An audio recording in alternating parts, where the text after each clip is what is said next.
Get ready to fall asleep in God's Bible stories, relieve yourself. Take a deep breath and hold, now release and exhale. May angels guide over you as you fall asleep. If you can comment where you are listening from and subscribe before you drift off. Let's begin. Noah's Ark, a story of hope and a rainbow. Long, long ago, before the world was filled with bustling cities and the hum of human life, the earth was a much quieter place. Majestic mountains rose proudly, their peaks often hidden by soft white clouds. Rivers meandered through lush valleys, their waters sparkling under the sun. The night sky was a vast canvas, dotted with stars that twinkled like diamonds. Yet despite the beauty of the world, something was amiss. The people who inhabited this earth had turned away from God. They were consumed by their own desires, and their actions were marked by selfishness and cruelty. God, who had lovingly created the world and all its wonders, looked down upon his creation with a heavy heart.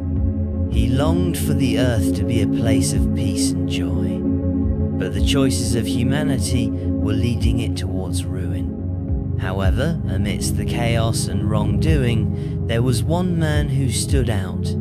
His name was Noah, and he was a beacon of goodness and righteousness. Noah was kind, honest, and deeply devoted to God. He sought to live his life in a way that honored God, and his faithfulness did not go unnoticed. One serene evening, as Noah walked under the vast, starlit sky, he heard a gentle voice. It was the voice of God, speaking to him with love and purpose. "Noah," God said, "I have a special task for you. The earth is filled with violence and sadness because people have turned away from me. I will send a great flood to cleanse the earth, but I want you and your family to be safe. I want you to build an ark, a large boat, so that you can survive and start anew." Noah's eyes widened in surprise. A flood? A boat? These were strange and overwhelming instructions, but Noah trusted God completely. He had faith that God knew what was best, even when it seemed incomprehensible. "Yes, Lord," Noah replied with unwavering faith. "Tell me what to do, and I will obey." God gave Noah specific instructions. The ark had to be enormous, longer than a football field, and taller than a 3-story house. It would be made of strong wood, with rooms inside to house Noah's family and pairs of every kind of animal. This was a monumental task, but Noah was determined to fulfill God's command. Noah set to work immediately. Day after day, he and his sons Shem, Ham, and Japheth labored tirelessly. They cut wood, hammered nails, and carried heavy planks. The ark began to take shape, rising from the ground like a giant wooden fortress. The people from the nearby villages came to watch, their curiosity piqued by the sight of the massive structure. They laughed and jeered at Noah, mocking his efforts. "Why are you building such a big boat?" they taunted. "There's no water nearby." Noah, however, remained calm and steadfast. "God told me a flood is coming," he explained. "It's his plan to save my family and the animals." But the people just laughed harder and walked away, dismissing Noah's words as the ravings of a madman. Despite their mockery, Noah did not waver. He continued to work diligently, trusting in God's plan and finding strength in his faith. As the months passed, the ark grew larger and more impressive. Finally, the day came when it was complete, and then something extraordinary happened. Animals began to arrive, drawn by an unseen force. They came from every corner of the earth. In pairs were elephants with their long trunks swaying, 2 lions with their golden manes shining, 2 graceful giraffes stretching their necks, and 2 tiny mice scurrying along. Birds filled the sky sparrows, doves, sparrows, and eagles all chirping and flapping their wings. The animals marched into the ark, 2 by 2, finding their places inside the cozy rooms Noah had prepared. It was a sight to behold, a testament to the power and majesty of God's creation. Noah's family marveled at the scene. "It's amazing," said Shem. "God is truly bringing all the creatures to safety." When everyone was safely aboard, God spoke to Noah once more. "Noah, it's time. Close the door of the ark." With a heavy creak, the giant door shut, sealing the ark and its inhabitants inside. Moments later, dark clouds gathered in the sky. Thunder rumbled and rain began to fall. At first, it was just a gentle drizzle, but soon the rain poured down in sheets, drenching the earth. Streams overflowed, rivers swelled, and the ground turned into a vast sea of water. The ark began to float gently, rising higher and higher as the floodwaters covered the land. Inside the ark, Noah's family and the animals were safe and dry. They could hear the rain pounding on the roof, but they trusted God to take care of them. For 40 days and 40 nights, the rain continued, a relentless downpour that seemed to have no end. Outside, the world was a vast, endless ocean, but inside the ark, there was peace. Noah's family cared for the animals, feeding them and making sure they were comfortable. They prayed together, thanking God for protecting them. Even when the days felt long and the ark swayed with the waves, they reminded each other, God is with us. He will keep his promise. Finally, one morning, the rain stopped. The sun broke through the clouds and its warm light filled the sky. The ark floated gently on the water, but there was still no land in sight. Noah waited patiently, trusting that God would guide them. Days turned into weeks. Slowly, the waters began to go down. One day, the ark came to rest on a mountain called Ararat, but Noah didn't open the door just yet. He wanted to be sure the land was dry and ready. Noah sent out a raven, but it flew back and forth, unable to find a place to land. Then he sent out a dove. The dove returned, carrying a fresh olive leaf in its beak. Noah's heart filled with joy. The earth was coming back to life. When God told Noah it was safe to leave the ark, he opened the door. The animals rushed out, leaping and bounding into the fresh, green world. Birds soared into the sky, singing songs of freedom. Noah and his family stepped onto dry land and breathed in the crisp, clean air. The world looked brand new, washed clean by the flood. Noah knelt down and built an altar to thank God. "Thank you, Lord, for protecting us," he prayed. "We trust in you and your promises." God smiled down at Noah and made a special promise. "Never again will I send a flood to destroy the earth," he said. "As a sign of my promise, I will place a rainbow in the sky." Noah and his family looked up and saw a beautiful rainbow arching across the heavens. Its colors were bright and radiant, a reminder of God's love and faithfulness. From that day on, every time Noah and his family saw a rainbow, they remembered God's promise. They told their children and grandchildren about the ark, the flood, and how God kept them safe. Even today, when we see a rainbow after a storm, we can remember Noah's story. It's a reminder that God always keeps his promises, no matter what. So when you close your eyes tonight, Think of the rainbow, the animals, and the gentle care of a God who watches over us all. Sleep peacefully, knowing you are safe in His hands. Daniel in the Lion's Den. A story of faith and courage. Long ago, in the majestic kingdom of Babylon, there lived a man named Daniel. From his youth, Daniel had been different. Even though he was taken from his homeland of Judah and brought to Babylon as a captive, he never wavered in his faith. He was wise, honest, and courageous. And most importantly, Daniel trusted God with all his heart.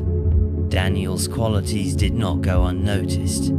Through the reign of different kings, he rose to positions of great responsibility, advising rulers with wisdom and integrity. By the time King Darius came to power, Daniel was one of the most respected men in the entire kingdom. King Darius admired Daniel so much that he planned to make him ruler over all the governors and administrators of the land. This decision caused a stir in the palace. Jealousy began to brew among the other officials, who felt threatened by Daniel's success. The other officials were not like Daniel.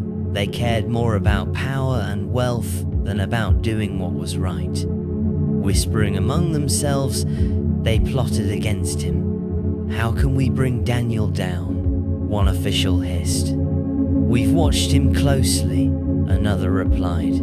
"He doesn't cheat, lie, or make mistakes. The only way to trap him is through his faith in his God." The officials hatched a cunning plan. They approached King Darius, bowing low and speaking in smooth, flattering tones. "O great and mighty king," they began, "you are the most powerful ruler in all the world. We believe that no one should pray to any god or man except you for the next 30 days. Let this be written as a law of the Medes and Persians, unchangeable forever. Anyone who disobeys shall be thrown into the lion's den." King Darius, flattered and eager to strengthen his authority, agreed to their proposal. He signed the decree, sealing it with the royal seal. The law was now in place. When Daniel heard about the new law, he faced a choice. He could stop praying to God for 30 days and avoid trouble, or he could continue to pray and risk being thrown to the lions. For Daniel, the choice was clear. He went to his room, opened his windows toward Jerusalem, and knelt to pray. Morning, noon, and night, Daniel prayed as he always had, thanking God and seeking his guidance. The officials, eager to trap Daniel, spied on him and caught him in the act of praying. They rushed to the king with their discovery. "O king," they said, "Daniel, one of the exiles from Judah, has ignored your decree. He continues to pray 3 times a day to his God." When King Darius heard their report, his heart sank. He loved and respected Daniel and realized he had been tricked. All day, he tried to think of a way to save Daniel, but the law of the Medes and Persians could not be changed. As the sun set, the officials came to the king and said, "You know the law, O king. Daniel must be thrown into the lion's den." With a heavy heart, the king gave the order. As Daniel was led away, King Darius said to him, "May your God, whom you serve so faithfully, rescue you." The soldiers rolled back the heavy stone that sealed the entrance to the lion's den. Inside, the mighty beasts paced back and forth, their golden eyes gleaming in the dim light. They were hungry and fierce, their roars echoing through the chamber. Daniel was lowered into the den, and the stone was rolled back into place. The king's seal was pressed into the wax, ensuring that no one could tamper with the stone. Inside the den, Daniel stood calmly. He could hear the growls of the lions as they moved closer, but Daniel was not afraid. He lifted his face to heaven and prayed, "Lord, you are my refuge and my strength. Deliver me from these lions, for you are my God." Suddenly, the air in the den seemed to change. A warm light filled the space, and an angel of the Lord appeared. The lions stopped in their tracks, their growls fading into silence. One by one, they lay down, their massive heads resting on their paws. The angel stood beside Daniel, a shield of divine protection. Daniel knelt and prayed, thanking God for his deliverance. The lions, once ferocious, now lay peacefully around him. Back at the palace, King Darius could not sleep. He paced the floors, his heart heavy with worry. He refused food and entertainment, his thoughts consumed with Daniel's fate. As the first rays of dawn lit the sky, the king hurried to the lion's den. His voice trembled as he called out, "Daniel, servant of the living God, has your God saved you from the lions?" From inside the den came Daniel's calm and steady voice. "O king, live forever. My God sent his angel, and he shut the lions' mouths. They have not harmed me, because I was found innocent in his sight. Nor have I done any wrong before you, O king." The king's face lit up with joy. "Lift him out at once," he commanded. The soldiers rolled back the stone and helped Daniel climb out. Not a single scratch was found on him. The lions, still calm and silent, watched as Daniel stepped out of the den. King Darius was furious with the officials who had tricked him. He ordered that they, along with their families, be thrown into the lion's den. Unlike Daniel, they had no protection, and the lions quickly overpowered them. The king then made a new decree, proclaiming throughout the kingdom, "To all the people of every nation and language I declare that Daniel's God is the living God. His kingdom will never end. He rescues and saves. He performs signs and wonders in heaven and on earth. He has saved Daniel from the power of the lions." Daniel continued to serve the king faithfully, and he never stopped trusting in God. His story became a source of inspiration, reminding all who heard it of God's power and faithfulness. As you close your eyes tonight, remember Daniel's story. Trust in God and know that He is with you, no matter how big or scary life's challenges may seem. Just as He was with Daniel, He is with you too.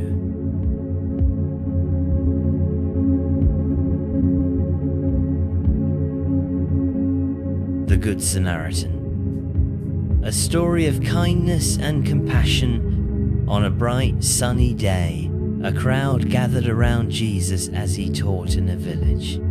People of all ages came to listen, their faces full of curiosity and hope. Among them was a man who was an expert in the law scholar, who knew all the rules and traditions of his people. The man stood up and asked Jesus a question. "Teacher," he said, "what must I do to inherit eternal life?" Jesus looked at him with kind eyes. "What is written in the law?" he asked. "How do you read it?" The man answered confidently, "Love the Lord your God with all your heart, soul, strength and mind, and love your neighbor as yourself." "You have answered correctly," Jesus said. "Do this and you will live." But the man wanted to justify himself. He asked, "And who is my neighbor?" Jesus smiled gently and began to tell a story. "There was once a man," Jesus began, "who was traveling from Jerusalem to Jericho. It was a long and winding road, cutting through rocky hills and narrow paths. Travelers had to be careful because the road was known to be dangerous. Robbers often hid among the rocks, waiting for someone to pass by. The man in the story walked briskly, enjoying the warm sun on his face. He carried a small bag with his belongings and hummed a tune as he made his way down the road. But as he rounded a bend, trouble was waiting for him. Suddenly, a group of robbers jumped out from behind the rocks. The man tried to run, but they were too fast. They grabbed him, tore his clothes, and took everything he had. Then they beat him and left him lying on the side of the road, bruised and bleeding. The man was too hurt to move. He lay there in the dust, his breathing shallow, hoping someone would come to help him. The road, usually busy with travelers, now seemed eerily quiet. After some time, the sound of footsteps broke the silence.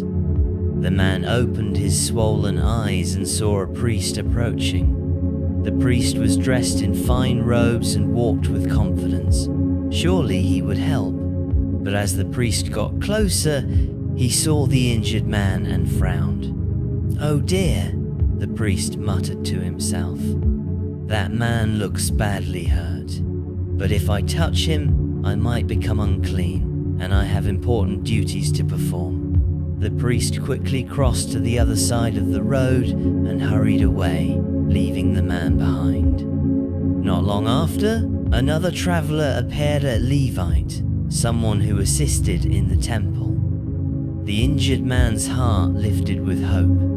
Surely, this man would stop to help. The Levite walked closer and saw the man lying there. He hesitated for a moment. What if the robbers are still nearby? He thought. It's too risky to stop. The Levite shook his head, turned away, and continued down the road, leaving the man alone once more. The sun climbed higher in the sky, and the man grew weaker.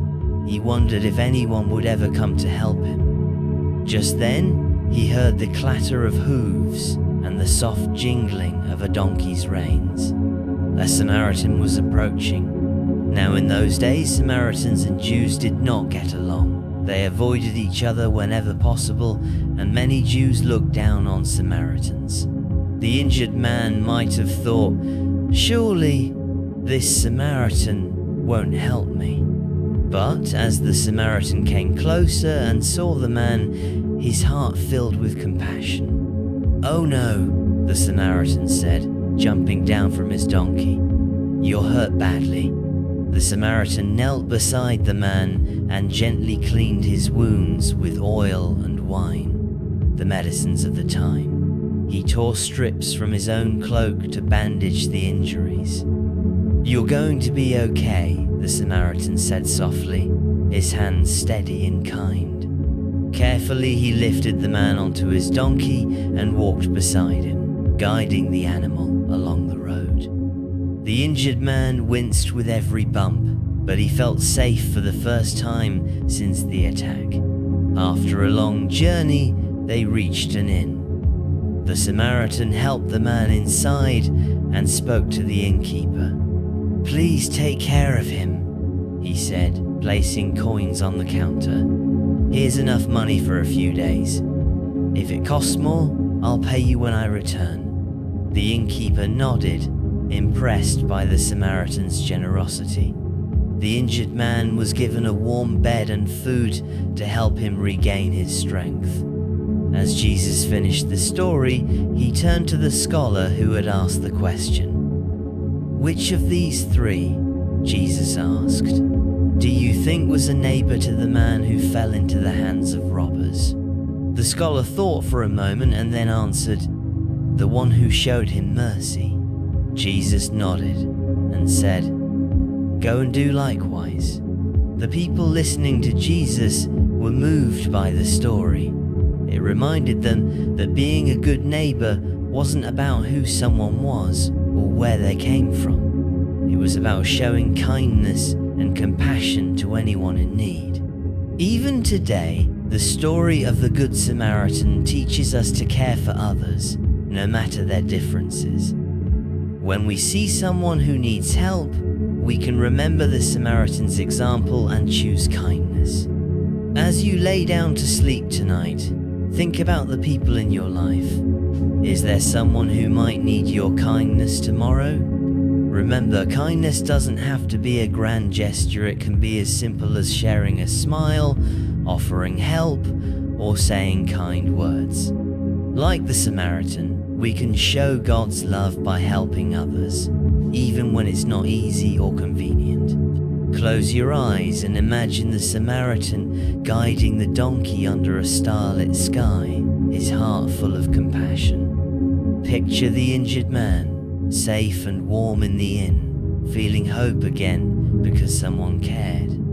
No matter where you go or who you meet, you have the power to be a good neighbor. Sleep peacefully, knowing that each small act of kindness makes the world a better place.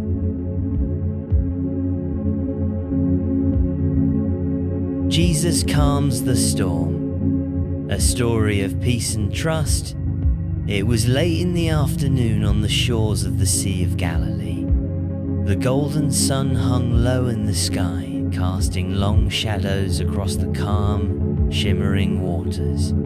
Birds glided lazily above the waves, their cries mixing with the laughter and chatter of people gathered near the shore. Among the crowd stood Jesus, the teacher and healer who had come to change the world. All day long, Jesus had been speaking to the people, sharing stories about God's love and teaching them how to live in faith and kindness.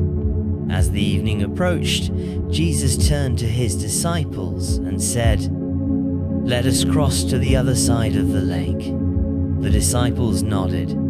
They were tired after the long day, but they were always eager to follow Jesus. Together, they climbed into a small wooden boat. The disciples raised the sail, and with a gentle breeze pushing them along, they began their journey across the calm waters. At first, the trip was peaceful. The sky turned shades of orange and pink as the sun dipped lower, and the water reflected the colors like a giant mirror. Jesus, exhausted from teaching, lay down in the back of the boat. He rested his head on a cushion and closed his eyes. The gentle rocking of the boat and the soft lapping of the waves quickly lulled him to sleep. The disciples smiled as they watched him. "He deserves the rest," said Peter. "He's been working so hard." The boat sailed on, cutting smoothly through the water. Some of the disciples were fishermen and knew these waters well. They steered the boat confidently, their voices soft as they chatted about the day's events. But as night fell, the peaceful scene began to change. Dark clouds gathered in the sky, blotting out the stars.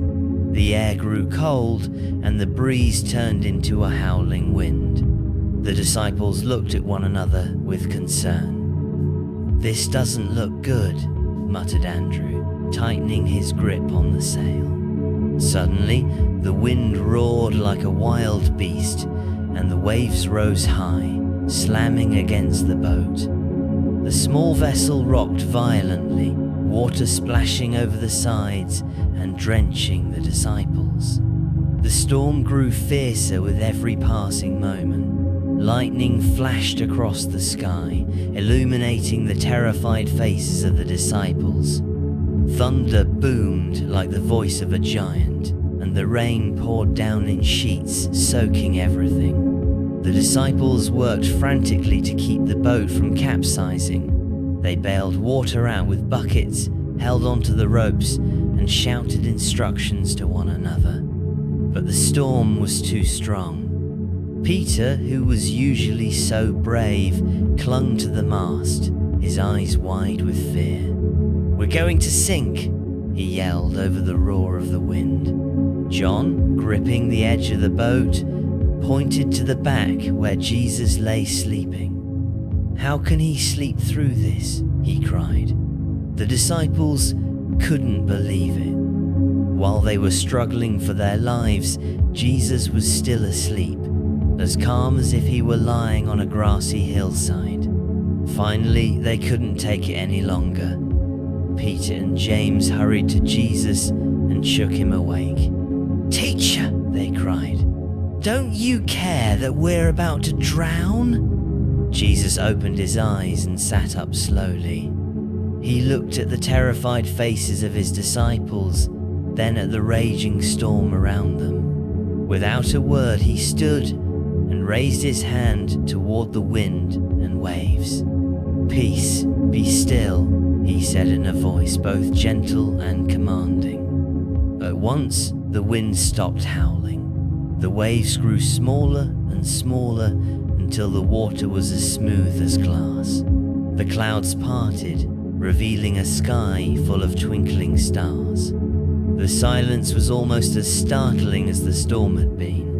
The disciples stared at Jesus in awe, their mouths hanging open. Jesus turned to them and asked gently, "Why are you so afraid? Do you still have no faith?" The disciples didn't know what to say.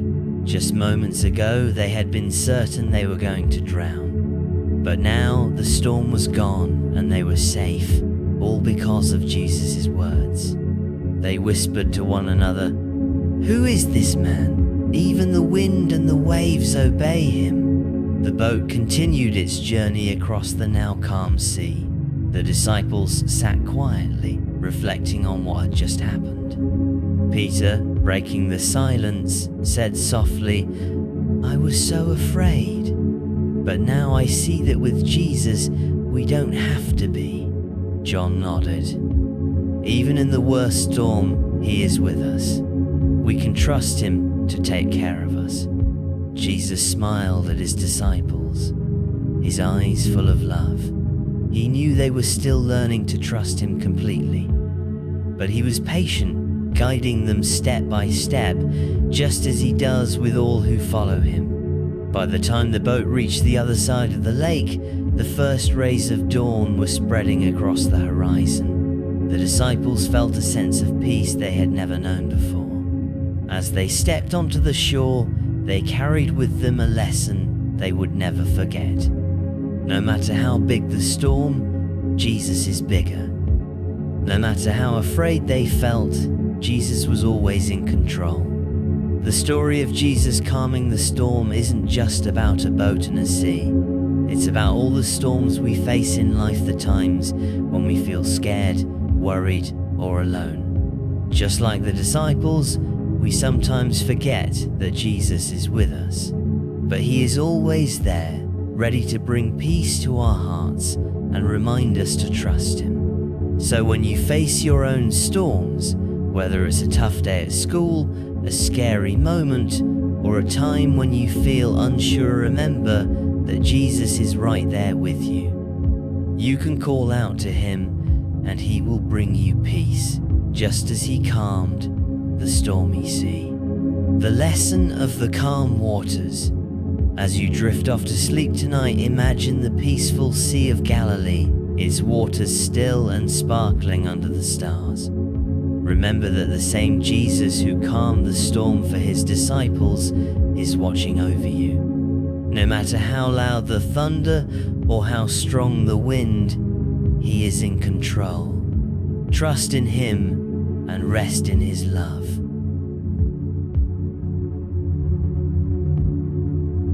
David and Goliath. A story of courage and faith. Long ago, in the hills of ancient Israel, a young shepherd named David tended his father's sheep. David was the youngest of 8 brothers, often overlooked because of his small stature and humble. Yet, in his heart, David held something precious, an unshakable faith in God. Day and night, David cared for the sheep. He led them to green pastures, protected them from danger, and sang beautiful songs to God under the open sky. With his harp in hand, David's melodies floated across the fields, praising God for his love and strength. But all was not peaceful in Israel. The Israelites were at war with their fierce neighbors, the Philistines. The Philistine army had gathered on one side of a valley, while King Saul and the Israelite army camped on the other. Among the Philistines was a fearsome warrior named Goliath. He was a giant, standing over 9 feet tall, with armor that gleamed in the sun and a spear so heavy that no ordinary man could lift. Goliath's voice boomed like thunder as he stepped forward each day to challenge the Israelites. "Choose one man to fight me," Goliath roared. "If he defeats me, we will be your servants. But if I win, you will serve us." For 40 days, Goliath issued his challenge, and for 40 days, the Israelite soldiers trembled in fear. No one dared to face the giant. One morning, David's father Jesse called him from the fields. "David," he said, "take this bread and cheese to your brothers in the army, see how they are doing, and bring back news." David obeyed and set out early the next morning, carrying the provisions. When he reached the Israelite camp, he heard Goliath's booming voice echo across the valley. David's eyes widened as he saw the enormous giant taunting the army. "Why isn't anyone fighting him?" David asked. "Have you seen him?" one soldier replied. "He's too big, no one can defeat." But David's heart burned with courage. "This man defies the armies of the living God," he said. "Why are we afraid? God is on our side." Word of David's boldness reached King Saul. The king sent for him, expecting to see a seasoned warrior. Instead, a young shepherd boy stood before. "I will fight Goliath," David said, confident. Saul looked at him in disbelief. "You're just a boy," he said. "Goliath has been a warrior since his youth." But David replied, "I have faced dangers before. When a lion or a bear came to attack my sheep, I struck it down. God protected me then, and he will protect me." Saul saw the fire of faith in David's eyes and agreed. "Go, and may the Lord be with you." Saul offered David his armor, a heavy bronze helmet, and a coat of. But when David tried to walk in it, he shook his head. "I cannot wear this," he said. "It's too heavy. I will fight as I." David picked up his shepherd's staff and chose 5 smooth stones from a nearby stream. He placed them in his pouch and carried his sling in hand. With a prayer in his heart, David stepped onto the battlefield. When Goliath saw David approaching, he threw back his head and laughed. "Am I a dog that you come at me with sticks?" he sneered. "Come here, and I will feed your flesh to the bird." But David stood firm. "You come against me with sword and spear," he said, his voice steady, "but I come against you in the name of the Lord Almighty. Today, the whole world will know that there is a God in Israel. This battle belongs." Goliath's laughter faded as David reached for a stone. Placing it in his sling, David swung it with all his might. The stone flew through the air, faster than the eye could follow, and struck Goliath squarely in the forehead. The giant staggered, his great body swayed, and with a thunderous crash, he fell to the ground. A gasp rose from both armies. The Israelites couldn't believe their eyes. The mighty Goliath lay defeated by a shepherd boy with a sling and a David ran to Goliath, took the giant's own sword, and raised it high. The Philistine army, seeing their champion defeated, fled in terror. The Israelites cheered, their courage restored, and chased the Philistines from the valley. David's brothers watched in awe. The boy they had teased and underestimated had become a hero, not because of his strength, but because of his unwavering faith in.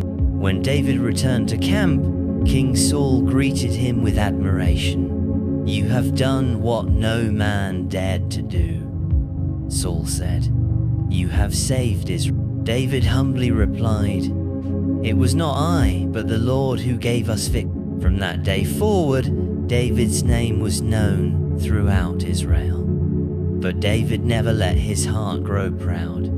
He continued to trust in God, knowing that it was God who made the impossible possible. David's story is a reminder that with faith, even the smallest among us can overcome the mightiest challenge. When we face giants in our own lives, whether they are fears, doubts, or difficulties, we can remember David's courage. He didn't rely on his own strength, but trusted in God completely. And God, who is faithful and mighty, helped him achieve the impossible. As you close your eyes tonight, remember David's bravery and his faith in God. Whatever challenges you face, know that you are never alone. Just as God was with David, He is with you, guiding you, protecting you, and giving you strength. Sleep peacefully, knowing that with God, you can face any giant. The Shepherd's Heart, a parable of God's unfailing love in the rolling hills of Judea, surrounded by vast fields of lush green grass and towering trees that swayed gently in the breeze, there lived a shepherd named Eli. Eli was a man known throughout the region for his kindness and gentle heart. But most of all, he was known for the deep, abiding love he had for his sheep. Every morning, as the first light of dawn peeked over the horizon, Eli would rise with the sun, ready to lead his flock out to the wide, open fields where they could graze to their heart's content. And every evening, as the sun dipped below the hills, he would bring them back to the safety of the pen, counting them one by one to ensure that not a single sheep was missing. Eli's sheep trusted him completely. They followed his every step, knowing that he would lead them to the best pastures, where the grass was green and the water was cool and refreshing. They knew that he would protect them from any harm, whether it was from the fierce wolves that roamed the hills or from the sudden storms that could appear without warning. Eli's heart was full of love for each sheep, and he cared for them as if they were his own children. He knew each one by name, and they knew his voice, responding to his gentle commands without hesitation. One warm, sunlit afternoon, Eli decided to lead his flock to a new pasture he had discovered at the edge of a forest. The grass here was fresh and abundant, and the sheep bleated happily as they scattered across the meadow, nibbling on the tender shoots. The air was filled with the sweet scent of wildflowers, and the gentle rustling of the leaves provided a soothing soundtrack to the peaceful scene. Eli sat down on a large stone, his eyes scanning the horizon as he watched over his flock with a contented heart. As the hours passed, the soft bleats of the sheep and the gentle rustling of the wind in the trees filled the air. Eli felt a deep sense of peace, knowing that his sheep were safe and well. But then, as the sun began to set, casting a golden glow over the meadow, something caught his eye. He blinked and looked around, his eyes narrowing as he tried to make sense of what he was seeing. He counted the sheep quickly in his mind-own, 2, 3, and so on, but one was definitely missing. He scanned the hilltop, the nearby trees, and the edge of the field, but there was no sign of the missing sheep. Eli's heart sank. He had always made sure his sheep were safe, but now one of them was lost. It wasn't like the others to wander off, especially when they knew their shepherd was nearby. He immediately stood up, his eyes filled with determination. He knew he had to act quickly. Without a second thought, Eli gathered his staff and called to the other sheep to stay where they were, pointing to a secure corner of the pasture where they could remain while he searched. He knew they would stay put. They trusted him, just as they always did. As Eli walked away, his staff firmly in hand, he called out softly to the missing sheep. "Wooly, Wooly, where are you?" he called, his voice steady but laced with worry. He called again and again as he walked deeper into the fields, searching for his lost sheep. The sun had nearly disappeared behind the hills, casting a warm, golden light over the meadow. As the shadows grew longer, Eli's concern deepened. Woolly was a small sheep, easily overlooked by the other members of the flock. It was possible that Woolly had wandered away to find a quiet, shaded spot, or perhaps had gone a little too far in search of a patch of grass.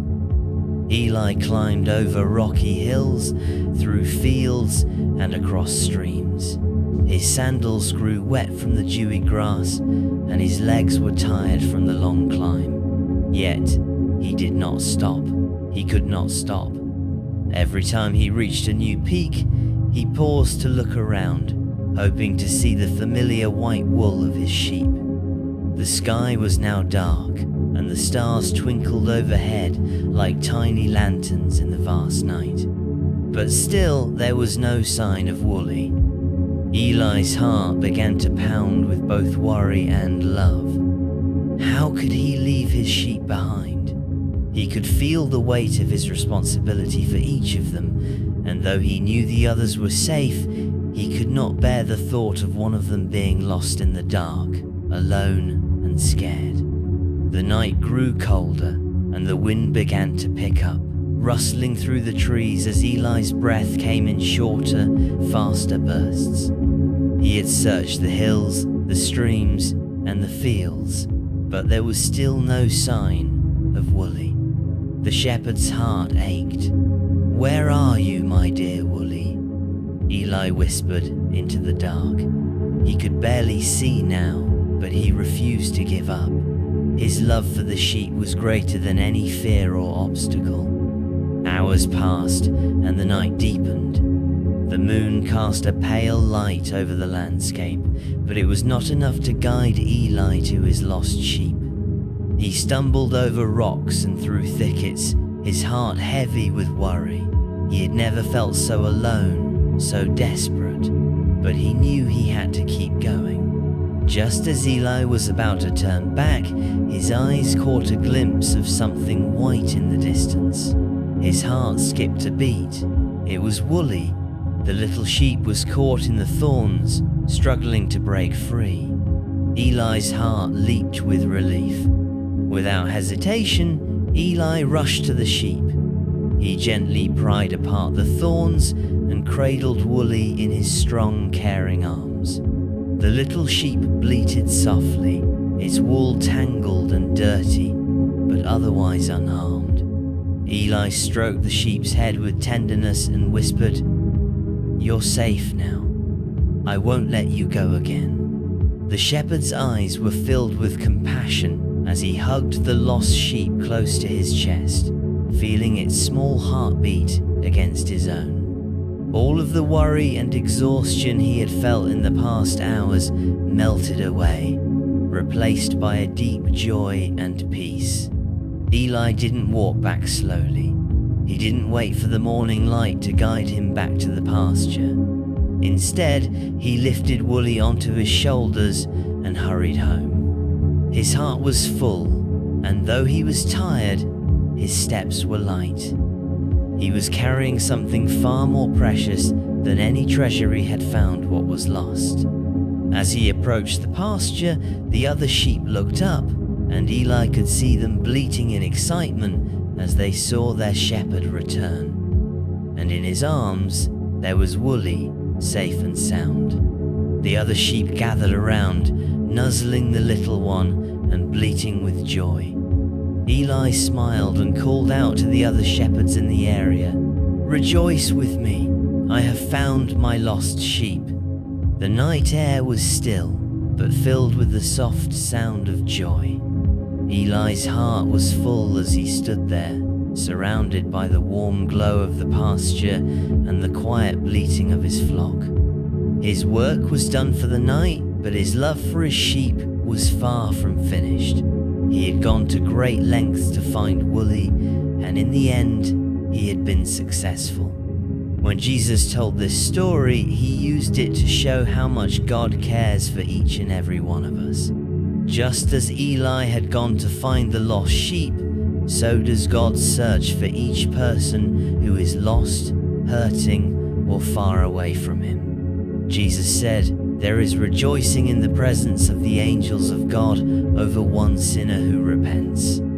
This meant that no matter how far away we may wander, no matter how lost we may feel, God is always looking for us, always waiting to bring us home. The love that Eli had for his sheep was just a small glimpse of the love God has for each of us.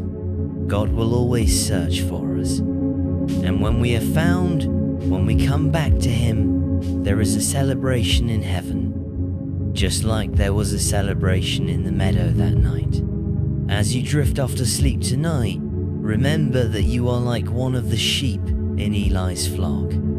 God loves you deeply and will always search for you when you are lost or feeling alone. You are precious to Him, just as Wooly was precious to Eli. No matter where you are, no matter what has happened, God is always there, ready to take you in His arms and bring you home. His love is unfailing and His grace is everlasting. So rest easy, knowing that you are never truly lost and that you are always loved. And when you see a rainbow after a storm, remember the story of Eli and Wooly, and know that God's promises are as real and enduring as the love He has for you. Sleep peacefully, knowing that you are safe in His hands.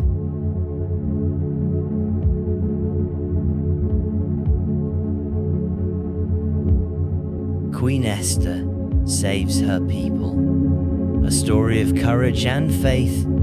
In a time long ago, when the world was still young and empires rose and fell like the tides, there existed a vast and mighty kingdom known as Persia. This empire stretched across continents, encompassing deserts and seas, from the grand city of Susa to the farthest reaches of the known world. At the heart of this empire was King Xerxes, a ruler of immense power and wealth. His palace in Susa was a marvel of opulence, with its towering walls adorned with gold and precious stones, its gardens filled with exotic plants and fountains that sang with the sound of flowing water. The air was perfumed with the scent of spices and incense, and the halls echoed with the laughter of courtiers and the music of skilled musicians. Yet, despite the grandeur and luxury that surrounded him, King Xerxes felt a deep sense of loneliness. He longed for a queen who would not only be beautiful, but also wise, kind, and stronger partner who could stand by his side and share in the burdens and joys of ruling such a vast kingdom. One day, King Xerxes made a decision that would change the course of history. He announced a grand contest, a search for the most beautiful and worthy young woman in the kingdom to become his queen. Messengers were sent throughout the empire, and all the beautiful young women were summoned to the palace. They would be given the finest clothing, precious oils, and beauty treatments, and the king would choose from among them the one who would be his queen. Among the young women chosen to participate in this contest was a Jewish girl named Esther. She was a kind and brave young woman, living in the city of Susa with her cousin Mordecai. Mordecai had raised Esther since she was a little girl, after the death of her parents. He was a wise and caring man who had instilled in Esther a deep sense of faith and trust in God. He had taught her to be strong and to hold on to her beliefs, no matter what challenges she might face. Esther was not only beautiful, but also humble, with a heart full of kindness and compassion. She had been brought up in the traditions of her people, the Jews, who had been exiled to Persia years before. Although she was Jewish, Esther kept her background a secret, following Mordecai's advice to do so. He knew that in a foreign land, it was often wise to be cautious about revealing one's true identity. As Esther entered the palace, she was treated with great care and respect. The palace servants admired her beauty, but it was her gentle spirit and quiet wisdom that truly captured the king's heart. When King Xerxes met Esther, he was so taken by her that he immediately declared, "This is the woman who will be my queen." Esther, though overwhelmed by the king's attention and the sudden change in her circumstances, remained humble and grateful. She accepted her new role with grace, and so Esther became the Queen of Persia, living in the magnificent palace and surrounded by luxury. While Esther was adjusting to her new life as queen, her cousin Mordecai, who worked in the palace, overheard something troubling. One day, he overheard two of the king's guards plotting to kill King Xerxes. Mordecai, being a man of integrity, immediately sent a message to Esther, telling her of the plot. Esther, knowing the importance of protecting the king, quickly told the king what Mordecai had uncovered. The king had the two guards arrested and executed, and Mordecai's actions were recorded in the king's book of records. Though Mordecai was never rewarded at the time, his bravery would soon play a very important role in the kingdom. However, something far more dangerous was brewing in the kingdom, something that would require all of Esther's courage and faith to overcome. In the palace, there was a man named Haman who was second in command to King Xerxes. Haman was a man of great pride and arrogance. He had a deep hatred for the Jews, especially Mordecai, because Mordecai refused to bow down to him, as was the custom. Mordecai believed that only God was worthy of worship, and he would not show honor to anyone but God. Furious at Mordecai's refusal to bow, Haman devised a terrible plan. He went to King Xerxes and convinced him to issue a royal decree ordering the destruction of all the Jews in the empire. Haman even offered the king a large sum of money to carry out this decree, promising that it would bring great benefit to the kingdom. The king, unaware of Esther's Jewish heritage, agreed to the decree, sealing it with his royal seal. The decree was sent out across the kingdom, and soon every corner of the empire heard the dreadful news. The Jews were to be annihilated on a single day. When Mordecai heard of the decree, he was heartbroken. He knew that this would mean the end of his people unless something drastic was done. He quickly sent word to Esther, urging her to go to the king and beg for mercy for her people. Esther was filled with fear as she received Mordecai's message. She had been living in the palace in comfort and safety, but now she faced a decision that would change everything. The law of the kingdom was that anyone who approached the king without being summoned would be put to death, unless the king extended his golden scepter to them. Even though Esther was the queen, she did not have the right to approach the king without his permission. The risk was great, and Esther was terrified. But Mordecai's words were clear. "Do not think that because you are in the king's house, you alone of all the Jews will escape. For if you remain silent at this time, relief and deliverance for the Jews will arise from another place, but you and your father's family will perish. And who knows but that you have come to your royal position for such a time as this." Esther knew that Mordecai was right. She realized that she had been placed in the palace for a reason, that God had given her the opportunity to save her people. It was a moment of truth. She could not remain silent. With great courage, Esther sent a message back to Mordecai. Go gather together all the Jews who are in Susa and fast for me. Do not eat or drink for 3 days and nights. I and my attendants will fast as well, and then I will go to the king, even though it is against the law. If I perish, I perish. Esther's heart was filled with both fear and faith. She knew that she was taking a great risk, but she also trusted that God would be with her.